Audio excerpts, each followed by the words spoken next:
ce plan de prévention et de lutte contre les TMS a été mis en place fin 2014 au sein de la collectivité de Saint-Sébastien-sur-Loire avec un objectif d'améliorer la qualité de vie de travail des agents concernés, plus particulièrement concernés par ce genre de difficultés.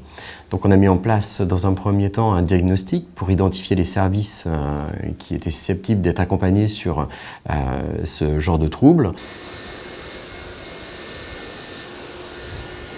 Il a été constaté après un certain nombre d'arrêts de travail dus à des problèmes de tendinite, de problèmes de reins, qu'il y avait peut-être des améliorations à apporter dans la position dans la gestuelle du travail. On avait jusqu'à présent des formations gestes et posture, mais qui se résumaient à regarder une cassette et à travailler un petit peu comme ça. Donc c'était vraiment pas suffisant. Donc je me suis dit, ça serait peut-être bien de faire intervenir un kiné. Et puis l'idée a mûri et je me suis dit, on a une école de kiné, nous, qui est à 2 pas sur Saint-Sébastien, donc pourquoi ne pas prendre contact avec l'école de kiné et voir ce qu'on peut faire avec eux.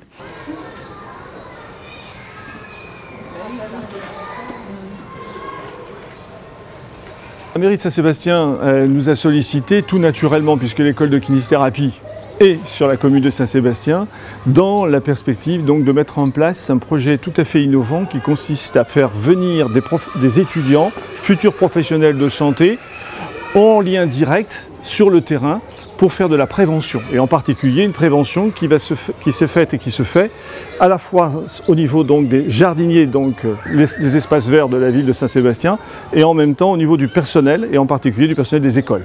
De prendre en charge des patients avec par exemple des troubles musculo-squelettiques, et bien autant aller les voir sur le terrain, dans leur milieu d'activité professionnelle, pour mieux comprendre en tout cas les problématiques que les kinésithérapeutes retrouvent avec leurs patients dans leur cabinet.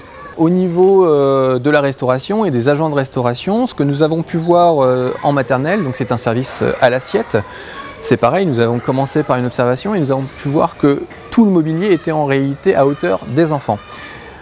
Par conséquent, le personnel était souvent penché en avant, faire la découpe de la viande au-dessus des enfants ou à côté, et l'aspect éducatif n'était pas suffisamment développé. Ce qui a changé, c'est déjà en hauteur. Les enfants, au début, il fallait qu'on l'aide, mais maintenant ils s'installent toutes seules. Et aussi pour couper la viande, des fois quand c'est un peu dur, on peut prendre une chaise, on peut mettre à s'asseoir et les aider un petit peu, ils sont au même niveau. Ça évite un peu pour le dos, avoir mal au dos, tout ça, quoi. Le compostage, c'est le tri en fait. Que les enfants ils font en primaire, qu'ils trient, et nous en fait ils vident leur assiette, et nous en fait on vient, on prend juste, ramasse les assiettes et les plateaux.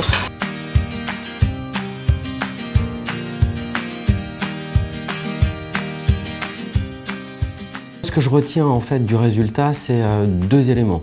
Le premier, c'est que ça a clairement amélioré la qualité de vie au travail avec des agents qui ont repris en main leurs conditions et les méthodes de travail. Et le deuxième élément, c'est que de manière très pragmatique, on a constaté une forte baisse des arrêts de travail des services qui ont été accompagnés depuis 3 ans successivement.